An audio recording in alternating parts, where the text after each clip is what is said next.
C'est ainsi que ma propre mère m'a présenté à 23 invités de marque lors de la fête de fiançailles de mon frère. Instantanément, le PDG Golden Boy a eu un sourire narquois, et a remué le couteau dans la plaie. Exactement. Elle n'a jamais vu un vrai déploiement en combat. Mais avant même que je puisse ouvrir la bouche, la mère de la mariée a laissé tomber sa fourchette en argent sur la table en marbre. Elle n'était pas simplement une épouse mondaine ordinaire.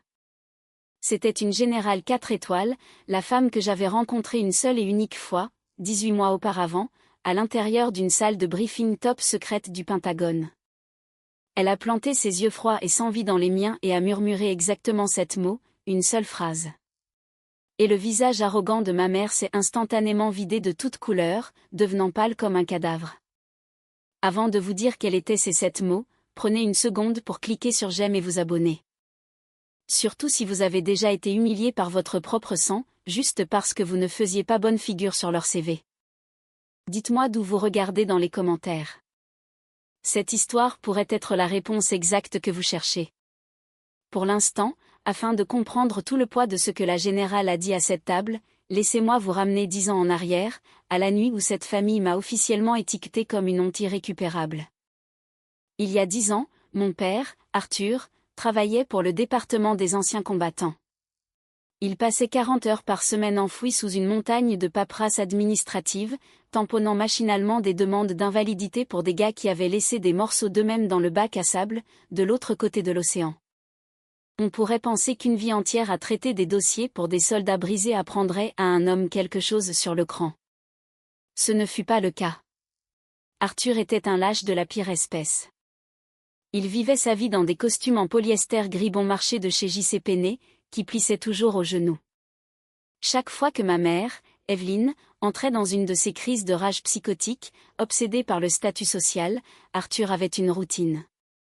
Il enfonçait ses mains profondément dans ses poches, rentrait les épaules jusqu'à paraître 2 fois plus petit, et fixait un trou dans les plaintes éraflées.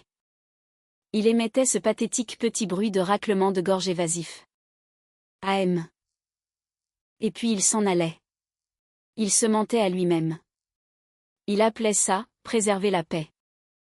Il s'est convaincu que rester là, dans un silence de mort, pendant que sa fille se faisait psychologiquement démolir, était juste le prix à payer pour empêcher la maison de brûler. Il voulait une vie tranquille, mais son silence était l'arme qui causait le plus de dégâts. Il me disait, chaque jour, que je ne valais pas la peine de créer des frictions. La maison où nous vivions n'était pas un foyer. Le salon était un musée méticuleusement organisé, un sanctuaire entièrement dédié à l'enfant chéri, Julien. Mon frère avait 4 ans de moins que moi. Il sentait constamment le gel capillaire en aérosol coûteux et l'arrogance imméritée. Julien gagnait une fortune dans le secteur des contrats de défense. Il négociait des systèmes d'armes et des logiciels de sécurité sur du papier blanc immaculé. Il vendait les outils de la guerre depuis un bureau climatisé du centre-ville de Washington D.C., bien à l'abri du sang, de la saleté, et des sacs mortuaires. Pourtant, Evelyne le traitait comme s'il était Captain America. Ma mère était une femme amère. Des décennies plus tôt, elle avait manqué un poste diplomatique de niveau intermédiaire au département d'État parce qu'elle était tombée enceinte de moi. Elle ne me l'a jamais laissé oublier. Comme elle ne pouvait pas avoir le style de vie de l'élite de Washington dont elle rêvait, elle a utilisé ses enfants comme des armes pour l'obtenir. Julien était son ultime mandataire. Elle a tapissé les murs du salon de ses diplômes de commerce, de ses coupures de journaux locaux, 30 de moins de 30 ans, et de ses récompenses en plastique plaquées hors de mauvais goût qui attrapaient le reflet de l'éclairage encastré. J'étais le contraire. J'étais le fantôme dans le couloir. La déception. Chaque fois que nous avions de la visite, généralement d'autres banlieusards de la classe moyenne désespérés de projeter une image de vieille fortune, Evelyne suivait exactement le même scénario. Je sens encore l'odeur de l'agneau rôti et du chardonnay bon marché. Elle se tenait au bout de la table à manger, tapotant son ongle manucuré contre son verre de vin pour commander l'attention de la pièce. Julien vient de décrocher un contrat de sécurité d'1 milliard de dollars, annonçait-elle, la voix dégoulinante d'une fierté fabriquée. La table époussait des « O » et des « A », puis elle marquait une pause, un silence théâtral calculé. Ses yeux glissaient vers l'endroit où j'étais assise, à l'autre bout de la table. La fierté s'évanouissait, remplacée par une pitié mesquine et suffocante. Et Elsie, soupirait-elle en secouant la tête. Eh bien, elle est toujours coincée sur une base à faire des petits boulots, à balayer dans la logistique. Elle aime ne pas prendre de risques. Julien souriait en coin derrière sa serviette. Arthur trouvait soudain ces haricots verts incroyablement intéressants. Et les invités m'adressaient ce signe de tête compatissant aux lèvres pincées, réservé à l'échec de la famille. Dans cette maison, le droit d'une personne à respirer se mesurait purement à son retour sur investissement professionnel. Si vous ne pouviez pas être exhibé lors d'un cocktail au country club, vous étiez un déchet. Je n'ai pas crié. Je n'ai pas jeté d'assiette contre le mur. Je n'ai pas pleuré dans ma chambre. On ne survit pas à un environnement toxique en saignant à la vue de tous. On apprend à se détacher. On apprend à observer ses bourreaux avec le détachement froid et clinique d'un tireur d'élite scrutant la lisière d'une forêt. Je les observais. Je cartographiais leurs insécurités. Je suis devenu de l'acier. Mais la limite absolue de mon endurance a cédé durant l'été de mes 22 ans. Je venais de traverser la scène d'une université. Je tenais un diplôme avec mention, major de ma promotion. Cela ne signifiait absolument rien pour eux. Pour Evelyne, un diplôme de premier cycle n'était qu'une couche d'après. Elle avait déjà tracé le reste de ma vie, prête à me modeler pour devenir son prochain accessoire brillant à exhiber aux voisins. C'était fin août. La chaleur dans la cuisine était oppressive, épaisse et collante. Le vieux réfrigérateur Kenmore dans le coin bourdonnait d'un bruit fort et cliquetant. J'étais assise à la table en formica, buvant un verre d'eau du robinet. Evelyne est entrée dans la cuisine. Elle n'a pas dit bonjour. Elle n'a pas demandé comment s'était passée ma journée. Elle s'est juste arrêtée au bord de la table et a claqué une lourde brochure glacée sur la surface. Le bruit sec du papier lourd a résonné sur les murs carrelés. J'ai baissé les yeux. C'était une brochure d'admission pour la faculté de droit de Harvard. Le réfrigérateur continuait de bourdonner. L'air dans la pièce est devenu complètement mort. La lourde brochure glacée d'admission à la faculté de droit de Harvard a heurté la table en formica bon marché avec un grand bruit sec. Le son a rebondi sur le carrelage de la cuisine, vif et exigeant. Le vieux réfrigérateur Kenmore dans le coin s'est mis à ronronner bruyamment. La chaleur d'où à l'intérieur de la pièce était épaisse, collante et suffocante. Je n'ai pas bronché. Je suis resté parfaitement immobile dans mon simple t-shirt en coton gris. Ma colonne vertébrale était droite, mes épaules carrées. J'ai regardé Evelyne droit dans les yeux. Je ne vais pas à la faculté de droit, ai-je dit. Ma voix était complètement plate. Pas de tremblement, pas d'hésitation. J'ai pioché dans mon dossier en manille. J'ai sorti une seule feuille de papier impeccable et l'ai glissée directement sur la brochure de l'Ivy League. C'était le formulaire 4-1 du département de l'armée, contrat d'enrôlement de l'armée des États-Unis. Je pars pour l'entraînement de base, ai-je déclaré, en gardant mes yeux rivés sur les siens. Je vais intégrer le parcours des forces spéciales. Elle n'a même pas baissé les yeux sur le papier. Elle m'a juste regardé fixement. 1 seconde, 2 secondes, 14 secondes d'un silence lourd et mortel se sont écoulées. L'air dans cette cuisine exiguë s'est transformé en béton. C'était comme aspirer des gaz d'échappement. Je suis restée assise là, régulant ma respiration, regardant la veine de son cou commencer à pulser contre sa peau pâle. Puis le barrage a cédé. Evelyne a explosé. Elle a hurlé. C'était le son aigu et strident d'une femme qui venait d'être privée de son accessoire le plus précieux. « Tu veux être une domestique glorifiée » a-t-elle craché. Elle a frappé ses mains sur le comptoir si fort que les tendons de son poignet ont craqué. « Tu veux jeter la réputation de cette famille pour aller ramasser des ordures dans une zone de guerre maudite ? Es-tu folle ? » Pile au bon moment, Arthur est entré dans la cuisine en traînant les pieds. Il portait ses pantoufles en velours côtelé marron délavé, les épaules voûtées, ressemblant à un chien battu évitant un journal enroulé.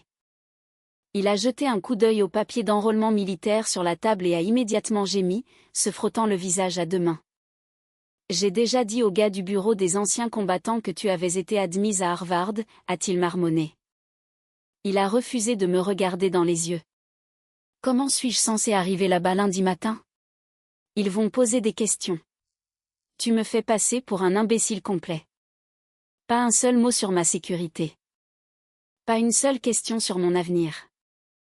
Juste ces pathétiques ragots de machine à café. Il traitait toute la journée des demandes d'invalidité pour des soldats brisés.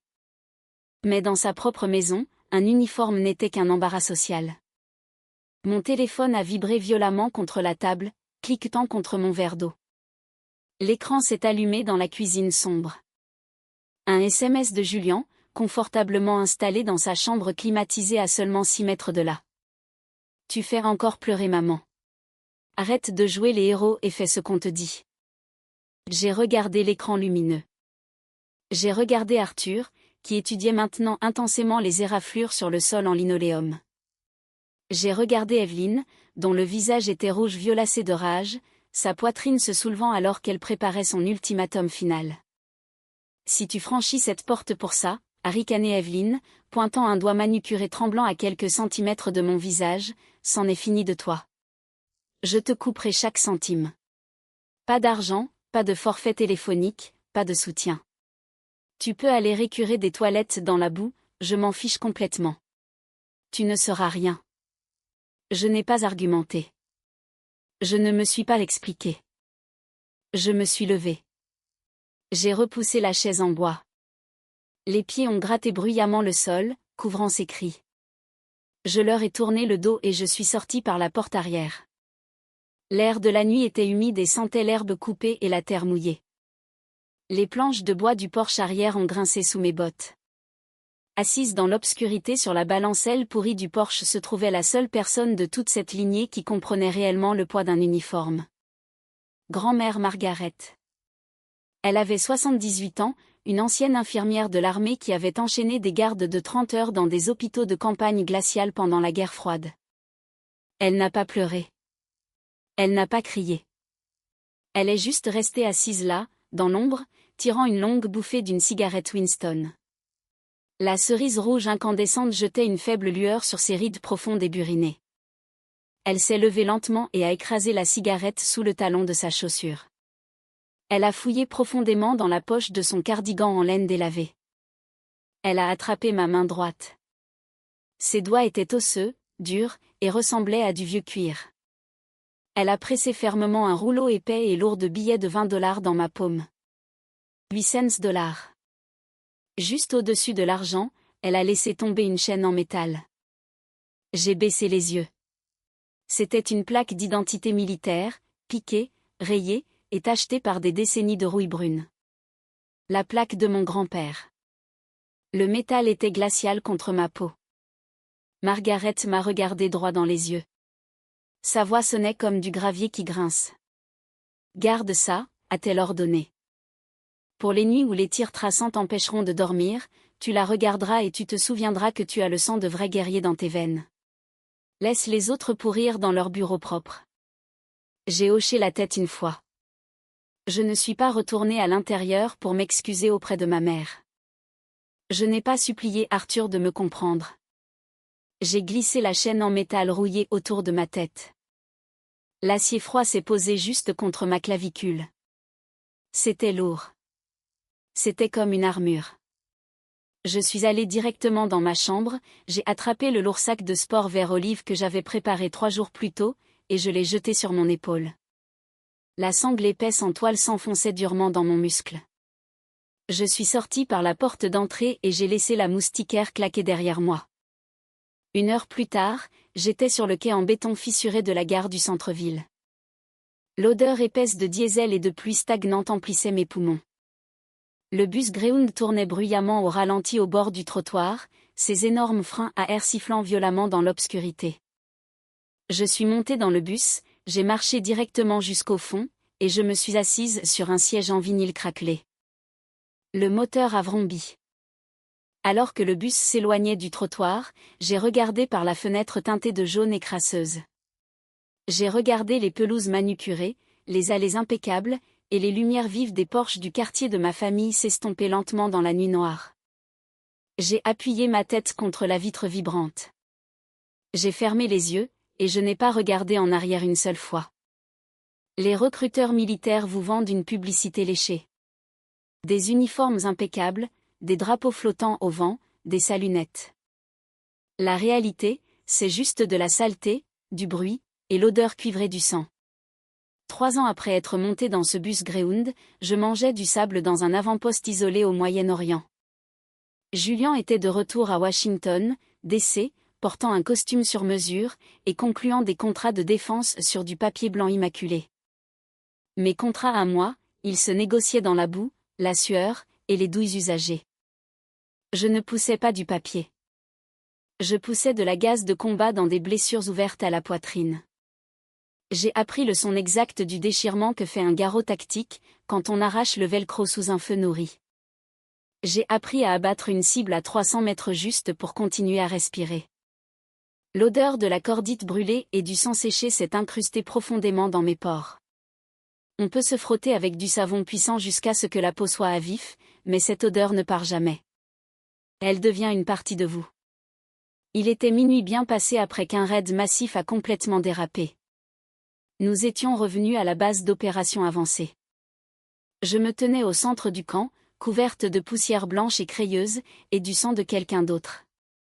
Plus tôt cette semaine-là, le commandant de bataillon avait épinglé des barrettes d'argent à mon col. Capitaine Elsie Allen, une aux 3 de l'armée des États-Unis. Je ne pensais pas au grade. Je me tenais sous la lumière crue et aveuglante d'un projecteur halogène, regardant le sergent-major Carlos Mendes. Carlos avait 47 ans. 3 enfants au Texas. Un engagé à vie qui traitait mieux son unité que lui-même. Le contraste entre lui et ma famille était une pilule amère. À la maison, ma mère mesurait la valeur par les codes postaux et les adhésions au country club. Ici, la valeur se mesurait à qui courait vers les tirs quand tout le monde se jetait à terre. Il y a 2 heures, dans une ruelle d'un noir d'encre, Carlos a jeté tout le poids de son corps sur moi. Il m'a poussé violemment dans un fossé de drainage juste au moment où un obus de mortier déchiquetait la terre où je me tenais une seconde auparavant. Il a pris les éclats dentelés destinés à ma colonne vertébrale. Maintenant, les infirmiers l'avaient allongé sur une civière en toile. Le lourd tissu olive était en train de s'imbiber. Une tache sombre et humide s'étendait rapidement sous ses côtes. Il serrait les dents, son visage pâle et luisant de sueur froide sous la saleté. Les infirmiers bougeaient vite, les mains tachées de rouge, criant pour une évacuation médicale par hélicoptère.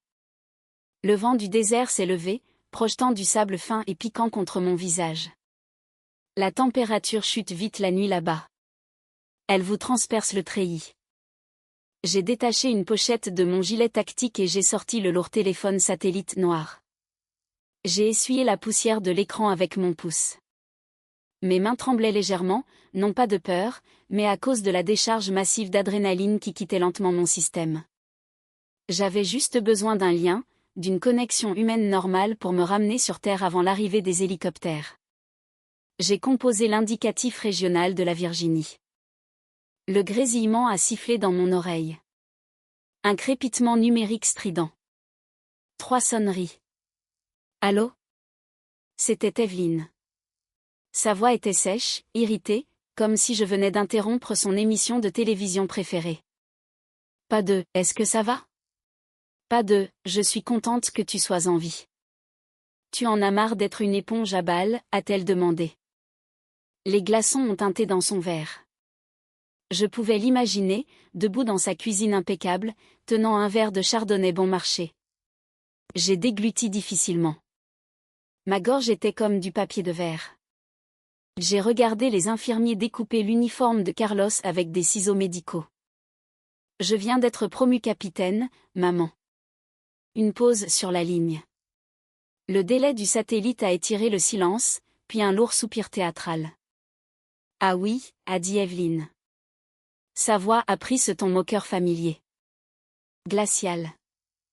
Alors, qu'est-ce que ça veut dire exactement ? Tu distribues toujours des bottes dans un entrepôt, où ils t'ont enfin promu au nettoyage du mess ? Ma prise sur le téléphone en plastique épais s'est resserrée jusqu'à ce que mes jointures blanchissent. Je pouvais entendre le faible murmure de la télévision en arrière-plan chez eux. Des commentateurs de chaînes d'information se disputaient. Le confort domestique de tout cela était nauséabond. Ils étaient assis sur des meubles en cuir moelleux pendant que l'air que je respirais avait un goût de diesel et de panique. Avant que je puisse même formuler une réponse, le combiné a été pris. La voix d'Arthur a percé le grésillement. « Elsie, écoute » a-t-il dit précipitamment. Sa voix bourdonnait de ce besoin pathétique et désespéré d'être d'accord avec ma mère. « Ton frère vient de conclure un contrat énorme. Un logiciel de cybersécurité, à 7 chiffres. Ce garçon est un génie absolu. C'est lui qui protège vraiment le pays en ce moment. Tu aurais dû voir les clients le regarder. » J'ai arrêté d'écouter. Les mots se sont estompés en un bourdonnement sourd et insignifiant. C'est lui qui protège vraiment le pays. J'ai regardé Carlos. Il a laissé échapper un grognement bas et rauque alors qu'un infirmier enfonçait de la gaz hémostatique profondément dans la blessure par éclat. Le sang formait une flaque sur les semelles en caoutchouc de ses bottes de combat. Du sang gouttait sur le sable. Julien buvait du scotch cher dans un gratte-ciel, vendant des lignes de code. Carlos se vidait de son sang sur une civière en toile pour me maintenir en vie. Et les personnes qui partageaient mon ADN, les personnes qui dormaient en toute sécurité sous la couverture de sécurité que nous fournissions, pensaient que mon uniforme était une tenue de concierge. Un engourdissement profond et glacial m'a envahi. Il a commencé dans ma poitrine et s'est propagé jusqu'au bout de mes doigts. La dernière braise d'espoir que j'avais pour ma famille, ce souhait enfantin et stupide qu'ils finissent par me respecter, s'est éteinte complètement. Ma mâchoire s'est crispée. Les muscles de mon cou se sont tendus comme des câbles d'acier. Je n'ai pas crié. Je ne les ai pas maudits. Je ne leur devais pas ma colère. Ils ne valaient pas les calories nécessaires pour élever la voix. J'ai regardé le téléphone encombrant dans ma main. J'ai fixé le bouton rouge. Mon pouce a appuyé. Bip. La ligne s'est coupée. Le grésillement a disparu. J'ai glissé le téléphone dans mon gilet et j'ai refermé le velcro. Je n'ai pas rappelé. Ni cette nuit-là. Ni le lendemain. J'ai fermé une lourde porte d'acier dans mon esprit, les enfermant complètement à l'extérieur. Pendant les 7 années suivantes, je les ai laissés vivre dans leur petite bulle illusoire, adorant leur Golden Boy et ses contrats en papier. Je les ai laissés penser que je n'étais rien. J'ai tourné le dos à l'obscurité, je me suis approché de la civière de Carlos, et je me suis agenouillé dans le sable ensanglanté. 7 ans, c'est long pour garder une porte fermée. J'ai passé ces années à me construire une vie faite de Kevlar, d'encre classifiée, et de garde de nuit. Aujourd'hui, je suis le commandant Elsie Allen, au 4, renseignements militaires et opérations spéciales. Mon appartement près de la base est dépouillé. Pas de trophées plaqués or sur le mur, pas de coupures de journaux encadrés, juste un bureau en chêne massif, un ordinateur portable lourdement crypté, et une seule douille en laiton cabossé de mon premier échange de tir, posée à côté de ma tasse de café noir. Sous ma chemise, mes côtes et mon épaule droite portent des crêtes épaisses et dentelées de tissu cicatriciel. Elles me lancent une douleur sourde et lancinante lorsque la pression barométrique chute. Le public ne connaît pas mon nom, mais dans les salles sécurisées sans fenêtre du Pentagone, ils savent exactement qui je suis. Il y a 18 mois, j'ai planifié et commandé l'opération Vanguard. C'était une mission secrète. Au risque, aucune empreinte publique. Mon équipe est entrée dans un secteur hostile à la faveur d'une tempête de sable, a neutralisé 14 cibles de haute valeur, et a sorti 42 otages internationaux d'un sous-sol en béton. Je ne l'ai pas fait pour une médaille. Je l'ai fait parce que c'était le travail. Mais le président des États-Unis m'a quand même épinglé une étoile d'argent sur la poitrine. Je l'ai ramené à la maison, l'ai enveloppé dans un morceau de tissu, et l'ai enfermé dans un tiroir sombre. Ma famille ne savait rien de tout cela. Pour eux, j'étais toujours la marginale têtue qui triait des bottes dans un placard à fournitures poussiéreux. Nous nous parlions à peine, généralement juste des SMS forcés pour les fêtes. Alors, quand mon téléphone a vibré un mardi soir avec l'identifiant de Julien, j'ai failli laisser sonner. Je vais me marier, a-t-il annoncé. Pas de salutation, juste la vantardise. Il a parlé pendant 10 minutes d'affilée de sa fiancée, Clara Sterling. Elle était avocate d'affaires, diplômée de l'Ivy League. Naturellement, Julian était pratiquement en hyperventilation à propos de son pédigré. Son père est le sénateur Richard Sterling, du Comité des Forces armées, s'est vanté Julian, la suffisance rayonnant à travers le haut-parleur. Il joue au golf avec les plus grands contractants de la défense du pays. C'est énorme pour mon cabinet, Elsie. Félicitations, ai-je dit. Ma voix était plate. Et sa mère, a poursuivi Julian, lâchant le nom comme un ticket de loterie gagnant, c'est Victoria Sterling. Tu sais, comme tu étais dans l'armée, tu as peut-être déjà entendu parler d'elle. Général 4 étoiles, une grosse pointure au Pentagone. J'ai arrêté d'essuyer mon comptoir de cuisine. Le chiffon humide s'est figé dans ma main. La générale Victoria Sterling. Je l'avais rencontrée exactement une fois, il y a 18 mois. Je me tenais au garde-à-vous dans une salle de briefing souterraine et insonorisée au Pentagone. La générale Sterling était assise au bout de la lourde table en acajou. Elle a écouté avec une expression de marbre mon évaluation des risques pour Vanguard. Elle m'a regardé droit dans les yeux, a pris un lourd stylo en acier, et a signé l'ordre d'exécution qui a envoyé mon équipe dans l'obscurité. Julian parlait toujours, joyeusement ignorant de la trajectoire de collision qu'il mettait en place. Ils organisent un dîner de fiançailles ce samedi au Capitol Grill ADC. Maman veut que tu sois là. Essaie d'avoir l'air présentable, et s'il te plaît, ne nous embarrasse pas. Samedi soir, la salle à manger privée sentait le faux filet maturé à sec, le bourbon cher, et la vieille fortune. Je suis arrivé 20 minutes en avance. Je portais un chemisier en soie noire sur mesure et un pantalon foncé. Pas d'uniforme, pas d'insigne de grade, juste des vêtements civils. Julian était déjà là, transpirant à travers le col de son costume sur mesure coûteux, arpentant agressivement l'épais tapis. Quand son téléphone a sonné, il a sursauté. C'est le traiteur, a-t-il marmonné, jetant son iPhone sur la table en marbre froid.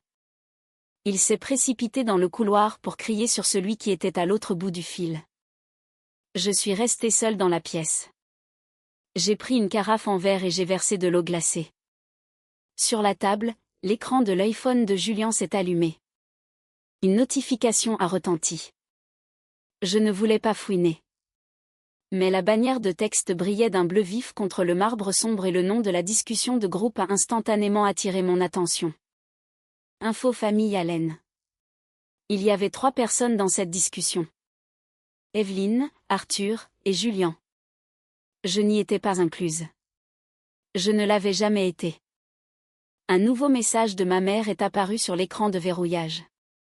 Evelyne, fais tout ce que tu as à faire ce soir, Julian. Mais ne laisse surtout pas Elsie parler de son travail militaire. Les Sterling sont de la haute société. Ils n'ont pas besoin de savoir que nous avons une fille qui fait un travail de logistique bas de gamme. Change de sujet si tu dois le faire. Un autre ping. Julian avait répondu depuis le couloir. Julian, détends-toi, maman. Je vais la faire taire rapidement. Elle n'a de toute façon jamais vu un vrai déploiement. Elle n'a absolument rien dont elle puisse se vanter. Je suis resté complètement immobile. La glace a bougé dans mon verre d'eau avec un léger tintement. Je n'ai pas saisi le téléphone. Je n'ai pas brisé le verre contre le mur. La colère qui m'a frappé n'était pas chaude ou explosive. Elle était glaciale. C'était la clarté clinique absolue d'un tireur d'élite verrouillant une cible. Ils avaient comploté. Ils avaient élaboré une stratégie coordonnée pour cacher mon existence. Pour eux, le sang que j'avais laissé dans le sable, les cicatrices sur mes côtes, et l'étoile d'argent dans mon tiroir n'étaient que de sales petits secrets, une tache sur leur image d'entreprise immaculée. Ils se préparaient à me dépouiller publiquement de ma dignité juste pour baiser l'anneau d'un sénateur. J'ai posé le verre. J'ai roulé les épaules en arrière, sentant la traction familière de mon tissu cicatriciel. La mentalité du renseignement militaire a pris le dessus. L'émotion est un handicap. L'avantage est tout. Il n'avait aucune idée de qui entrait dans cette pièce. Il n'avait aucune idée que je détenais déjà l'atout ultime. J'ai porté la main à mon col. Sous la soie noire et lisse, le métal froid et rouillé de la plaque d'identité de mon grand-père reposait contre ma peau. J'ai pressé mon pouce contre le bord rugueux de l'acier. Il n'y aurait plus de retraite silencieuse. Plus de maintien de la paix, pour protéger une famille qui me méprisait. Je me suis tourné vers les lourdes doubles portes en chêne juste au moment où le maître d'hôtel les ouvrait. Je pouvais entendre le rire faux et trop enthousiaste d'Evelyne résonner depuis le couloir. La famille Sterling arrivait. Le piège était tendu. J'ai laissé tomber mes mains le long de mon corps, j'ai redressé les épaules, et j'ai marché directement dans la zone de mise à mort. 23 personnes étaient assises autour d'une immense table en acajou à l'intérieur de la salle à manger privée du Capitol Grill. L'air dans la pièce était épais. Il sentait le faux filet maturé à sec, l'ail rôti, et le parfum lourd et suffocant des fleurs coûteuses. Les verres à eau en cristal tintaient. De lourdes fourchettes en argent raclaient doucement la porcelaine blanche et fine. C'était le territoire de l'élite de Washington DC, une pièce construite uniquement pour les jeux de pouvoir et le réseautage. Evelyne tenait la vedette. Elle portait une robe en soie bleu foncé qui coûtait probablement plus cher que ma première voiture. Elle se déplaçait dans la pièce avec une coupe de champagne à la main, courtisant la famille Sterling et leurs amis politiques. Elle était exactement là où elle avait toujours voulu être, nageant dans un bassin de vieille fortune, de relations au Sénat, et de contractants de la défense. Elle parlait fort. Elle s'assurait que tout le monde à table entende parler des derniers contrats de Julian. Elle lançait des mots comme « cyberinfrastructure » et « intégration de logiciels tactiques », comme si elle savait réellement ce qu'ils signifiaient. Elle riait à des blagues qui n'étaient pas drôles et, fidèle à sa petite stratégie de discussion de groupe, elle me traitait comme un meuble laid. J'étais assise près du bout de la longue table. Je portais une simple chemise en soie noire. Je gardais le dos parfaitement droit, les épaules carrées. Je n'ai pas bu le vin qu'ils ont versé. Je suis juste restée assise en silence, la regardant jouer son numéro. Je la regardais échanger ma dignité contre quelques miettes d'influence sociale. Le sénateur Richard Sterling était assis en face de moi, le père de Clara. Il portait un costume gris sur mesure et avait le sourire facile et poli d'un politicien de carrière. Il a fini de mâcher un morceau de steak, s'est essuyé lentement la bouche avec une serviette en lin blanc, et s'est penché en avant. Il a posé ses avant-bras sur la table et m'a regardé droit dans les yeux. « Alors Elsie » a dit le sénateur, sa voix profonde et sincèrement polie. « Julian nous parle beaucoup de son cabinet. C'est un sacré vendeur. Mais que faites-vous, vous ?» J'ai pris une inspiration pour répondre. Je n'ai même pas pu prononcer la première syllabe. « Oh, Elsie est aussi dans l'armée » est intervenue Evelyne. Sa voix a tranché à travers la lourde table en chêne. Elle a souri au sénateur, mais ses yeux étaient complètement vides. Elle a déployé ce ton exact de fausse sympathie, bien rodé, qu'elle utilisait pour me rabaisser depuis mon adolescence. Elle travaille dans l'armée, a poursuivi Evelyne, agitant la main d'un air dédaigneux comme si elle chassait une mouche, mais elle fait juste un travail de logistique bas de gamme. Vous savez, pousser des papiers, compter des bottes dans un entrepôt quelque part. Elle aime la sécurité d'un bureau. Quelques invités ont hoché la tête de cette manière polie, tendue et inconfortable, le genre de hochement de tête que les gens font quand ils vous plaignent. Julian s'est penché en arrière dans sa lourde chaise en cuir. Il a ajusté les poignets de sa veste de costume coûteuse. Il a fait tournoyer le vin rouge dans son verre, regardant le liquide sombre napper le cristal. Un sourire suffisant et huileux s'est étalé sur son visage. Il a regardé sa fiancée, Clara, puis son futur beau-père, et a décidé de porter le coup de grâce. Il voulait s'assurer que les Sterling sachent qu'il était le seul vrai guerrier de la famille Allen. Exactement, a ricané Julian, sa voix portant facilement par-dessus la musique jazz douce qui jouait depuis les haut-parleurs du plafond. Elsie n'a jamais vu un vrai déploiement en combat. Elle ne saurait rien des systèmes d'armes réels que mon cabinet fournit au Pentagone. Honnêtement, elle ne sait probablement même pas ce que sent la vraie poudre à canon. Un silence de mort est tombé sur notre bout de table. J'ai regardé Arthur. Mon père était assis juste à côté de Julien. Il portait un costume légèrement meilleur que ses vieux haillons de chez J.C. Penney, mais l'homme à l'intérieur était exactement le même lâche. Arthur a fixé sa purée de pommes de terre à moitié mangée. Il a rentré les épaules, s'est raclé la gorge avec ce petit bruit familier et pathétique, et a haussé les épaules d'un air neutre. Il les a soutenues par son silence. Il a laissé son fils démolir publiquement sa fille juste pour que son propre siège à table reste confortable. Sous la lourde nappe en lin, ma main droite s'est refermée en un poing. Mes ongles se sont enfoncés durement dans ma paume. J'ai senti la chaleur monter dans ma poitrine. L'envie brute et violente de tendre la main à travers l'acajou, d'attraper Julien par sa cravate en soie coûteuse et de lui cogner le visage contre le centre de table en marbre. Soudain, une main a attrapé mon poignet sous la table. C'était grand-mère Margaret. Elle était assise à ma gauche. Ses doigts osseux et gonflés par l'arthrite ont serré mon bras avec une force surprenante et violente. Ses ongles se sont enfoncés dans ma peau. Je pouvais sentir son bras entier trembler. Pas de vieillesse, mais de pure rage non diluée. Elle a fusillé Evelyne du regard, la mâchoire serrée, sa respiration lourde et saccadée. J'ai tendu la main gauche et j'ai doucement serré ses doigts. Un ordre silencieux de ne pas bouger. Je n'ai pas craqué. Je n'ai pas crié. Je n'ai pas défendu mon honneur devant une table de civils. J'ai juste regardé Julien. Mon visage était un mur de pierre. J'ai gardé ma respiration lente et régulière. 2 secondes pour inspirer, 2 secondes pour expirer.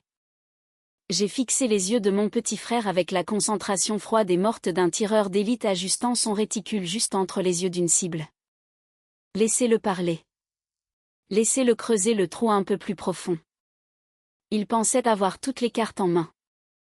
Il pensait que son petit empire de papier faisait de lui un dieu dans cette pièce. J'ai senti l'acier froid et rouillé de la plaque d'identité de mon grand-père pressé contre ma poitrine sous ma chemise. J'ai attendu. Mon entraînement militaire m'a appris une règle d'engagement absolue, on n'interrompt jamais un ennemi lorsqu'il est en train de commettre une erreur fatale. Julien a continué de sourire, prenant une lente et arrogante gorgée de son vin, se prélassant dans sa propre fausse gloire. Puis, dans le couloir, des pas lourds se sont approchés. Les poignées en laiton des portes de la salle à manger privée ont tourné. Les portes se sont ouvertes en grand. Les lourdes portes en chêne se sont ouvertes. Elles n'ont pas claqué, mais le son a suffi à tuer instantanément le bruit dans la pièce. La générale Victoria Sterling est entrée. Elle n'était pas en uniforme. Elle portait un blazer anthracite sur mesure et un pantalon foncé, mais le tissu ne cachait pas l'autorité qui émanait d'elle. C'était une présence physique. La pression de l'air dans la pièce a semblé chuter de 5 degrés à la seconde où ses talons en cuir ont touché le parquet. Le rire aigu et faux d'Evelyne s'est interrompu en pleine phrase. Sa bouche est restée légèrement entr'ouverte. Le sénateur Richard Sterling s'est levé immédiatement. Il a souri, soulagé de voir sa femme, mais même lui a redressé sa posture. Le reste de la table a suivi, se levant précipitamment de leur chaise en cuir. Julien s'est cogné durement le genou contre le pied de la table en se levant, renversant quelques gouttes de vin rouge sur le lin blanc. La générale Sterling n'était pas pressée. Elle est entrée dans la salle à manger privée avec l'allure lente et délibérée d'un prédateur suprême inspectant un nouvel environnement. Elle a fait un signe de tête à quelques invités politiques. Elle a serré la main d'Arthur, qui a essuyé sa paume moite sur son pantalon avant de l'attendre. Elle a toléré une brève étreinte trop familière d'Evelyne. Ses yeux ont balayé la longue table en acajou. Puis ils se sont posés sur moi. Elle s'est arrêtée. Je me tenais au bout de la table, la colonne vertébrale rigide, les épaules carrées. Je n'ai pas bougé. J'ai soutenu son regard avec la concentration absolue et verrouillée requise face à un officier commandant 4 étoiles. Pendant une demi-seconde, il y a eu une lueur de véritable surprise dans les yeux gris acier de la générale. C'était une micro-expression, le léger haussement d'un sourcil, le léger resserrement de la mâchoire. Elle traitait les données. Elle faisait correspondre la femme en chemisier de soie noire se tenant à ce ridicule dîner de fiançailles à décès avec l'officier de combat qu'elle avait autorisé à être largué dans un complexe hostile 18 mois auparavant. Elle m'a reconnu. J'ai vu le moment exact où le souvenir s'est enclenché. Ses yeux ont jeté un bref coup d'œil à mon épaule droite, puis sont revenus à mon visage. Elle savait exactement ce qu'il m'en coûtait de me tenir droite. La générale Sterling a fait 3 pas en avant. La pièce était silencieuse. Le seul son était le bruit sourd et rythmé de ses talons bas. Elle a complètement ignoré Evelyn. Elle a ignoré la main tendue de Julian. Elle s'est arrêtée à exactement 1 mètre de moi. « Commandant Allen », a dit la générale. Sa voix n'était pas forte. Elle n'en avait pas besoin. Elle a traversé la pièce silencieuse comme un couteau de combat dentelé. C'est un rare honneur de vous voir hors de la base. Evelyn a laissé échapper un étrange hoquet étranglé. La main tendue de Julian est lentement retombée le long de son corps. Il a cligné des yeux rapidement, regardant la générale, puis me regardant, son cerveau complètement incapable de traiter l'information. Commandant. Le mot est resté suspendu dans l'air. Pour ma famille, c'était une langue étrangère. Ils avaient passé les 10 dernières années à se convaincre que j'étais une concierge d'entrepôt. J'ai fait un signe de tête sec et parfaitement mesuré. L'honneur est pour moi, ma générale, ai-je répondu. Ma voix était complètement plate. Zéro émotion. La générale Sterling n'a pas rompu le contact visuel avec moi, mais je pouvais voir le calcul froid qui se déroulait derrière ses yeux. Elle était arrivée au milieu du petit discours de Julian. Elle avait entendu la fin de son monologue suffisant. Elle l'avait entendu dire que je n'avais jamais vu un vrai déploiement. Elle l'avait entendu dire que je ne connaissais pas l'odeur de la poudre à canon. Elle savait exactement quel genre de serpent était assis à cette table. Elle a tiré la lourde chaise en cuir juste en face de moi. Elle s'est assise lentement. Elle a lissé les revers de son blazer, gardant ses mouvements incroyablement contrôlés. Le reste des invités s'est maladroitement rassis. Evelyn a dégluti difficilement, sa gorge bougeant visiblement. Elle a lancé un regard paniqué et écarquillé à Arthur. Arthur a juste fixé son assiette, transpirant à grosses gouttes. « S'il vous plaît », a dit la générale Sterling, faisant un geste vers la table d'une main. « Ne me laissez pas interrompre la célébration. Continuez. » Mais l'atmosphère était ruinée. Julian avait l'air d'avoir avalé une balle de golf. Il a attrapé son verre d'eau, sa main tremblant légèrement. Les glaçons ont teinté contre le cristal. Evelyn, désespérée de reprendre le contrôle de son statut social, a laissé échapper un petit rire nerveux. « Oh, ma générale, nous étions justes. » Eh bien, nous parlions juste du nouveau contrat de cybersécurité de Julian. Vous savez combien le travail de défense est important de nos jours. La générale Sterling n'a pas regardé ma mère. Elle a gardé son regard laser entièrement fixé sur moi. Je sais à quel point c'est important, a dit la générale doucement. Elle a tendu la main et a pris son propre verre d'eau. Je sais exactement qui fait le vrai travail, et qui se contente de vendre le papier. Julian a tressailli. L'insulte subtile et mortelle l'a frappé en plein entre les 2 yeux. Je suis resté parfaitement immobile, les regardant se tortiller sous le poids d'un véritable leader. Si vous avez déjà dû rester assis en silence pendant que des gens arrogants et faux s'attribuaient le mérite de votre travail acharné, vous savez exactement à quel point ce moment était doux. Cliquez sur le bouton j'aime maintenant si vous connaissez ce sentiment. Laissez un commentaire ci-dessous et dites-moi, je connais ce sentiment, pour que je sache que je ne suis pas le seul à avoir dû faire face à ce genre de foutaise professionnelle. La générale Sterling a pris une lente gorgée de son eau. Elle a reposé le verre silencieusement sur la nappe en lin. Elle s'est penchée en arrière dans sa chaise et a croisé les bras. Elle n'allait pas crier. Elle n'allait pas faire de scène. Elle allait juste rester assise là et les laisser continuer à creuser leur propre tombe. J'ai regardé Julian. Il me fixait. La vraie peur commençait enfin à se glisser dans ses yeux. La bulle protectrice de l'illusion de sa mère venait d'éclater. J'ai posé mes avant-bras sur la table. Le piège était tendu. La porte était verrouillée. Il était maintenant temps de lâcher le prédateur. Les serveurs ont débarrassé les assiettes de salade et ont apporté les plats principaux, des faux filets avec os, du bar poêlé. La pièce sentait le beurre de truffe et les asperges rôties. Evelyne, complètement aveugle à la tension épaisse qui pesait sur notre bout de table, s'est de nouveau levée. Elle a pris un lourd verre à vin en cristal et une cuillère en argent. Clinque, clinque, clinque. Le son aigu a forcé tout le monde à arrêter de manger et à la regarder. Elle a lissé le devant de sa robe en soie coûteuse et a pris ce visage de mère dramatique et souffrante. Elle a soupiré, me regardant avec une pitié étudiée. « Je veux juste dire à quel point je suis incroyablement fière de Julian », a annoncé Evelyne, sa voix dégoulinante d'une fausse émotion. Il construit un véritable héritage, un héritage de protection réelle pour ce pays. Elle a fait une pause. Elle m'a regardée. La condescendance dans ses yeux était toxique. Et elle si. Eh bien, voici notre fille, celle qui a choisi de se cacher derrière de la paperasse logistique au lieu d'avoir un véritable impact comme son frère. Elle aime ne pas prendre de risques. Julian a hoché la tête lentement, d'un air satisfait. Ce sourire arrogant et détestable s'est épanoui sur son visage. Il a même tendu la main et a tapoté l'épaule d'Arthur, comme deux hommes partageant le fardeau d'une femme décevante.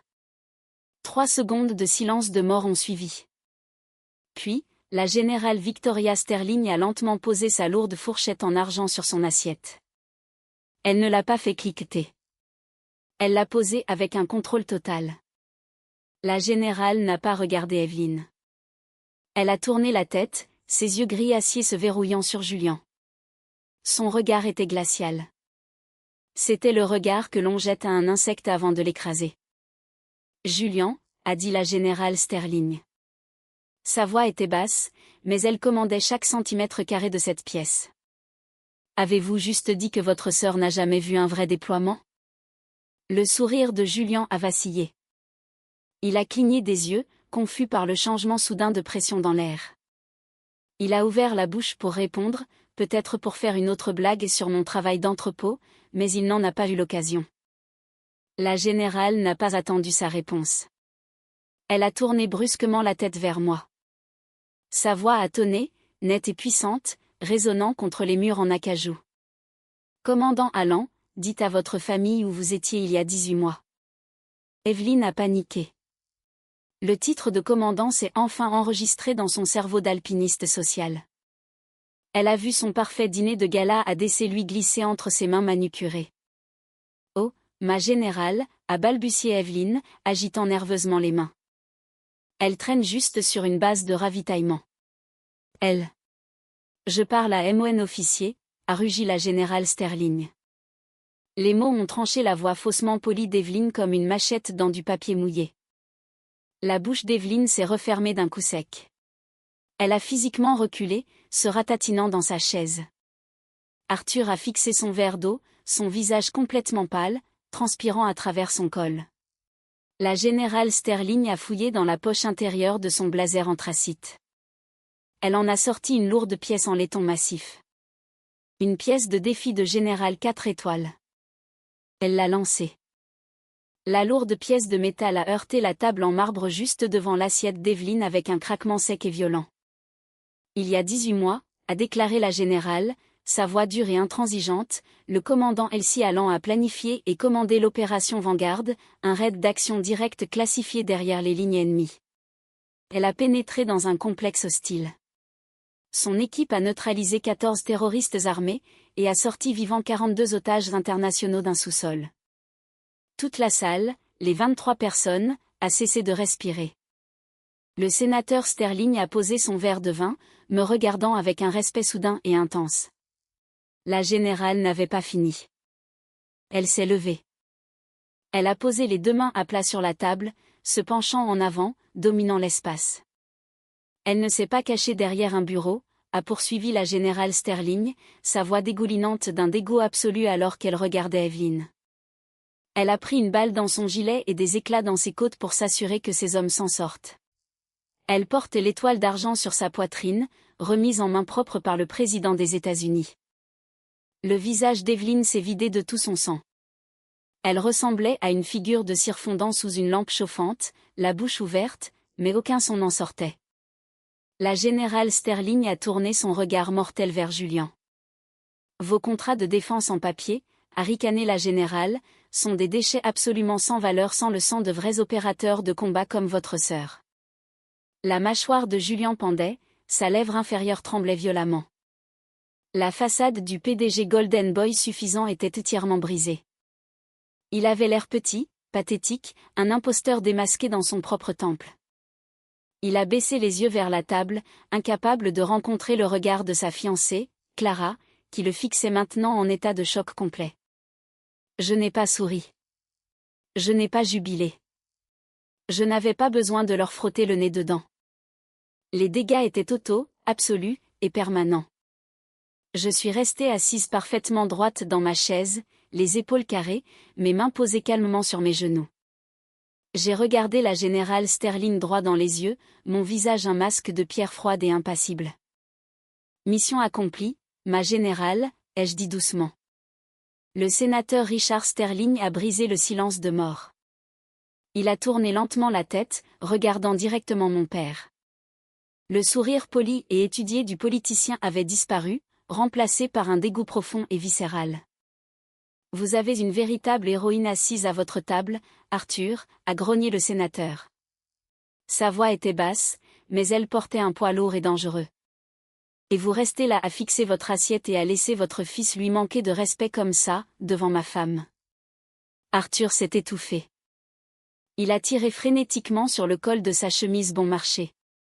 La sueur perlait abondamment sur son front, coulant sur le côté de son visage et s'accrochant à la barbe naissante de sa mâchoire. Il a ouvert la bouche, mais seul un couinement pathétique et rauque en est sorti. Il a de nouveau baissé les yeux sur sa purée de pommes de terre à moitié mangée, lâche jusqu'au bout. Il ne pouvait même pas regarder le sénateur dans les yeux. Evelyn a réalisé que le navire coulait. Son emprise sur le cercle social d'élite qu'elle vénérait lui glissait entre les doigts. Elle a immédiatement déployé son arme ultime, le numéro de la fausse victime. Des larmes de crocodile ont instantanément rempli ses yeux. Sa lèvre inférieure a tremblé avec un timing parfaitement étudié.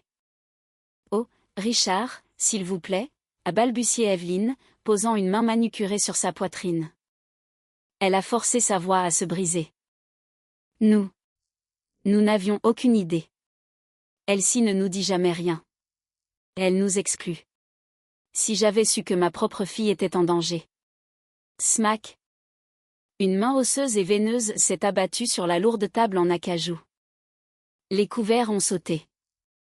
L'eau a débordé des verres en cristal, s'imprégnant dans le lin blanc. Grand-mère Margaret s'est levée. Elle s'est appuyée lourdement sur la table, ses jointures blanches, fusillant du regard sa belle-fille. Sa voix était du pur fer rouillé. Tu savais, a grondé Margaret. Toute la salle a tressailli. Ne reste pas assise là à mentir à ces gens, Evelyn, a poursuivi Margaret, pointant un doigt tordu droit sur son visage. J'étais là. Quand elle a appelé depuis le bac à sable, couverte du sang de son camarade, tu t'es moqué d'elle. Tu lui as demandé si elle passait la serpillière. Tu as choisi d'être sourde et aveugle parce que son uniforme ne rapportait pas d'argent que tu pouvais exhiber au country club. Tu me dégoûtes. Le visage d'Evelyn s'est tordu en quelque chose de laid. La façade aristocratique s'est largement fissurée, exposant le noyau pourri à l'intérieur. Elle a repoussé sa lourde chaise en cuir si fort qu'elle a grincé violemment contre le parquet. Elle s'est jetée autour de la table, m'a attrapé l'avant-bras, et a enfoncé ses ongles en acrylique profondément dans ma peau. Dehors, maintenant, a-t-elle sifflé entre ses dents, son haleine sentant le vin aigre et la panique. Je l'ai laissée me tirer, non pas parce qu'elle était plus forte, mais parce que je voulais que cela se passe en privé. Je l'ai laissée me traîner à travers les lourdes portes doubles et dans le couloir étroit et sombre à l'extérieur de la suite privée. Julian s'est précipité derrière nous, désespéré d'échapper au regard de la générale. Les lourdes portes se sont refermées derrière lui avec un clic, coupant la musique jazz douce et le bourdonnement du restaurant. Ici, l'air semblait froid et oppressant.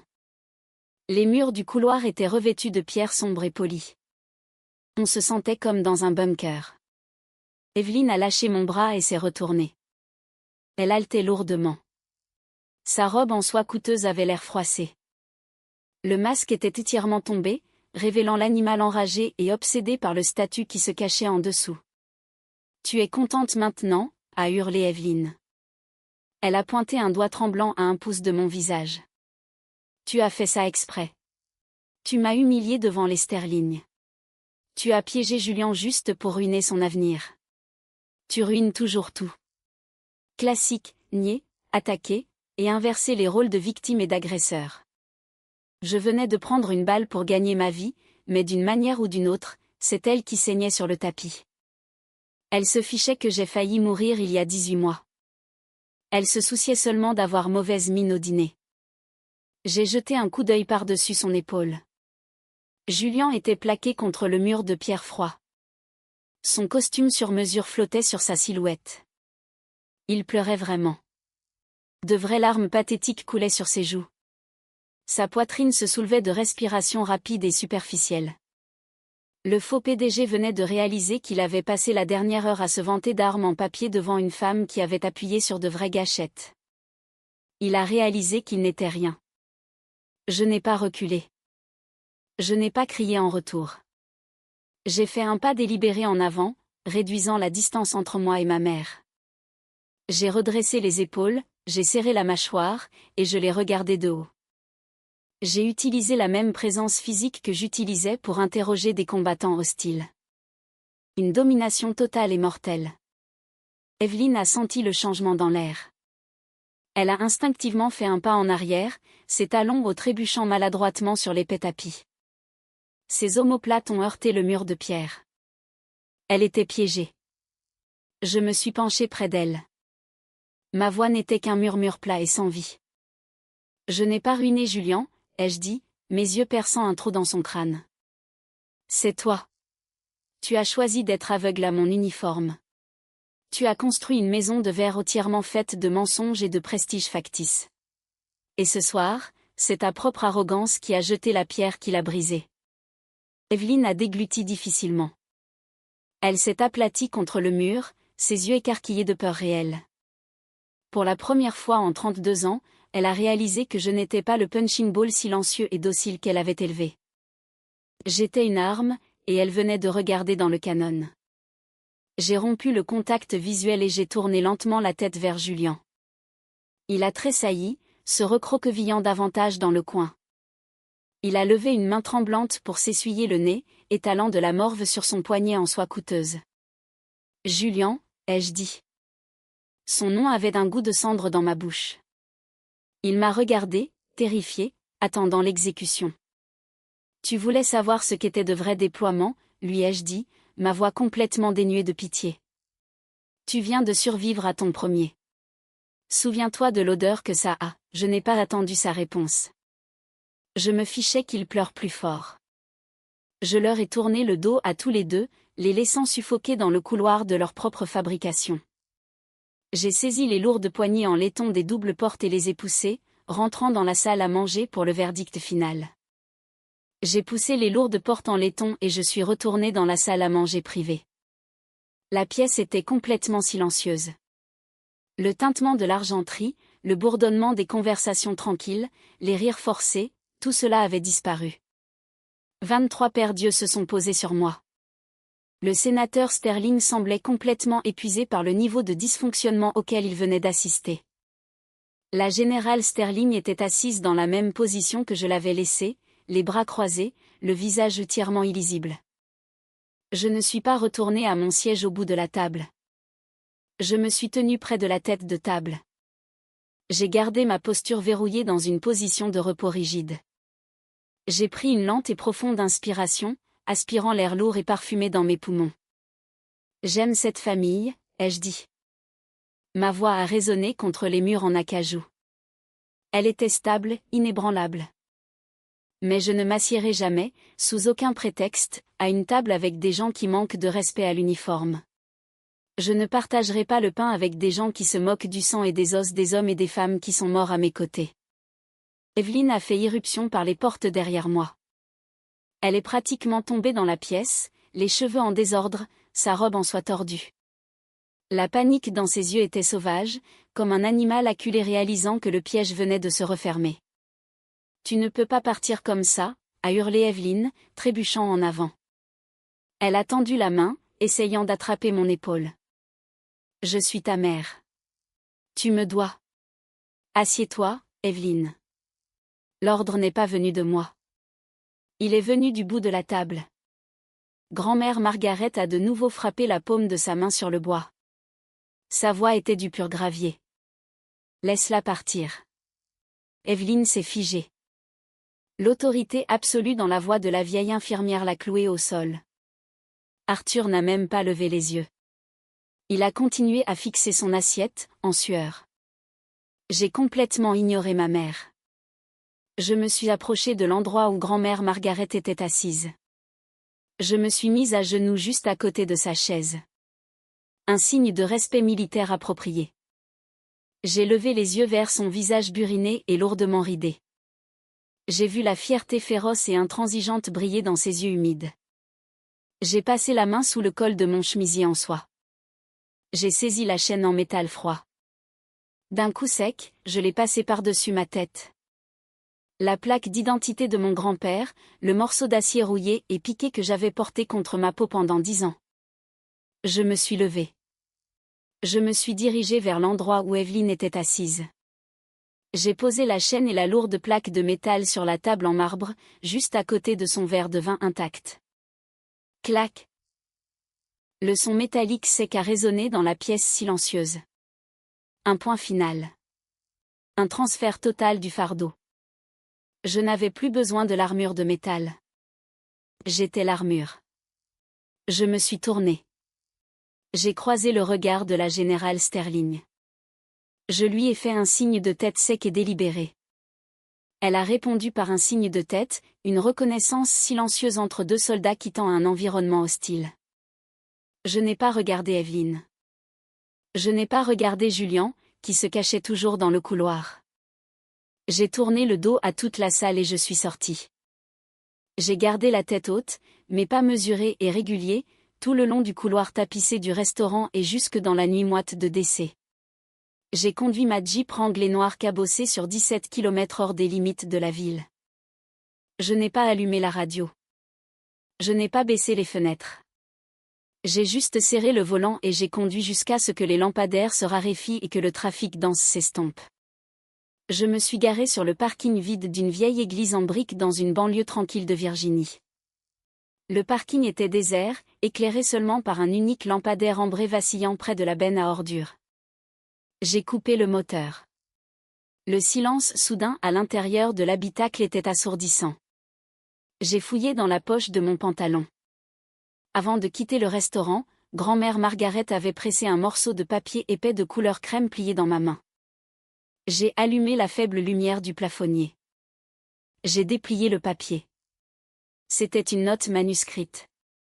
L'écriture cursive était tremblante, écrite par une main qui avait passé une vie à travailler trop dur. Elsie, ta mère a hérité de ma peur, mais tu as hérité de mon courage. Arrête d'attendre qu'il te voie. Les bonnes personnes dans ce pays ont déjà vu exactement qui tu es. J'ai relu les mots encore et encore. Arrête d'attendre qu'il te voie. J'ai plié le papier avec soin et l'ai posé sur le tableau de bord. J'ai serré le cuir épais du volant à 2 mains. Mes jointures ont blanchi. J'ai fermé les yeux, pour la première fois en 10 ans, le mur d'acier que j'avais construit autour de ma poitrine s'est fissuré. La première larme était chaude, me piquant l'œil avant de couler sur ma joue. Puis une autre. Puis le barrage a complètement cédé. J'ai suffoqué. Je me suis affaissée en avant, posant mon front contre le volant dur. J'ai pleuré. Je n'ai pas juste versé quelques larmes silencieuses. J'ai pleuré. J'ai sangloté avec la force laide, violente et déchirante d'une décennie de chagrin refoulé. J'ai pleuré pour la jeune fille de 22 ans qui est montée seule dans un bus Greyhound. J'ai pleuré pour Carlos se vidant de son sang dans le sable. J'ai pleuré pour l'épuisement absolu et écrasant d'essayer de prouver ma valeur à des gens qui s'obstinaient à ne pas me comprendre. Les lourds sanglots ont secoué tout mon corps, résonnant dans l'habitacle exigu et sombre de la Jeep. Ça faisait mal. J'avais l'impression que mes côtes se brisaient physiquement. Mais à chaque respiration rauque, le poids toxique des attentes de ma famille quittait mon système. Le gaslighting, le besoin constant de leur approbation, l'ombre suffocante de l'enfant chéri. Tout cela était en train d'être évacué. J'ai pleuré jusqu'à ce que ma gorge soit à vif et que mes yeux me brûlent. J'ai pleuré jusqu'à ce qu'il ne reste absolument plus rien. Je me suis redressée sur le siège du conducteur. J'ai essuyé mon visage avec le dos de ma main. Ma poitrine semblait vide, mais pour la première fois de ma vie, ce vide ne ressemblait pas à une punition. Il ressemblait à un espace propre. Il ressemblait à la liberté. J'ai tendu la main et j'ai tourné la clé de contact. Le moteur de la Jeep a vrombé, fort et fiable dans la nuit silencieuse. J'ai passé une vitesse, j'ai quitté le parking de l'église vide, et j'ai roulé dans l'obscurité. Il faut exactement 48 heures pour qu'une maison de verre se brise complètement. Emmeline, en Virginie, est une banlieue riche et fermée. C'est une ville qui fonctionne entièrement sur les ragots, la monnaie sociale, et les relations politiques. La nouvelle de ce qui s'est passé dans cette salle à manger privée du Capitol Grill s'est répandue comme une traînée de poudre dans la brousse sèche. L'empire faux et soigneusement construit d'Evelyn s'est effondré du jour au lendemain. Les élites du country club qu'elle a passé des décennies à courtiser ont soudainement cessé de répondre à ses appels. Ses mensonges ont été exposés. La femme qui se pavanait en ville en agissant comme une reine d'Amérique a été démasquée comme une imposture qui avait passé 10 ans à cacher une récipiendaire de l'étoile d'argent juste pour flatter son propre ego. Mon téléphone vibrait constamment sur le comptoir de ma cuisine. L'écran s'illuminait de dizaines de notifications. Arthur a envoyé si long SMS. Ils étaient remplis d'excuses pathétiques et lâches. J'aurais dû parler, Elsie. Je suis ton père. Je suis tellement désolée. S'il te plaît, rappelle-moi. Parlons-en comme une famille. Trop peu, 10 ans trop tard. J'ai supprimé la conversation sans répondre. Puis sont venus les messages vocaux de Julien. J'ai écouté le premier juste pour entendre le son de sa réalité qui s'effondrait. Il n'était plus un PDG Golden Boy suffisant. Il sanglotait réellement dans le combiné.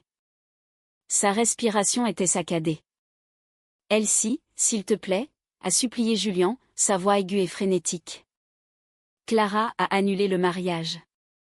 Le sénateur Sterling a retiré son soutien à mon cabinet. Les contractants du Pentagone abandonnent mes logiciels. Je suis en train de tout perdre.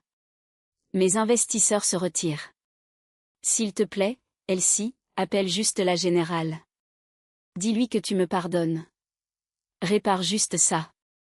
S'il te plaît. J'ai regardé le voyant de notifications rouges clignotant sur mon téléphone. Je n'ai pas eu pitié de lui. Je n'ai pas ressenti une envie soudaine de jouer la grande sœur protectrice. Il avait construit toute sa carrière en écrasant les autres.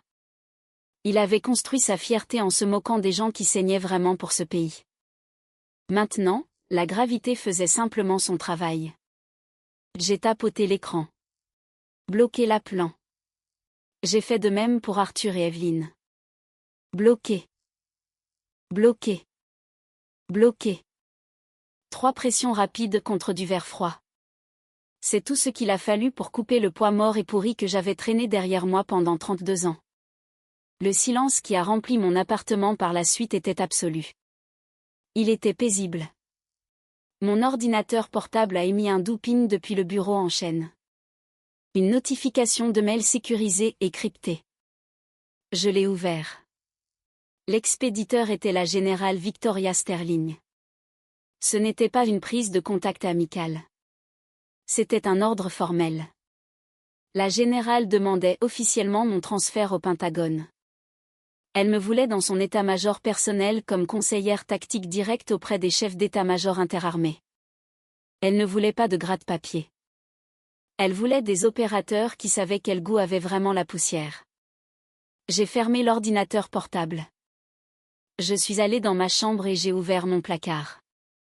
J'ai sorti mon uniforme de service de l'armée. Le tissu bleu foncé était parfaitement taillé. Les boutons en laiton étaient polis jusqu'à refléter la pièce. Je me suis habillé lentement. J'ai épinglé les rubans sur ma poitrine. Chacun d'eux avait été gagné dans l'obscurité, dans la boue, et dans la ligne de mire.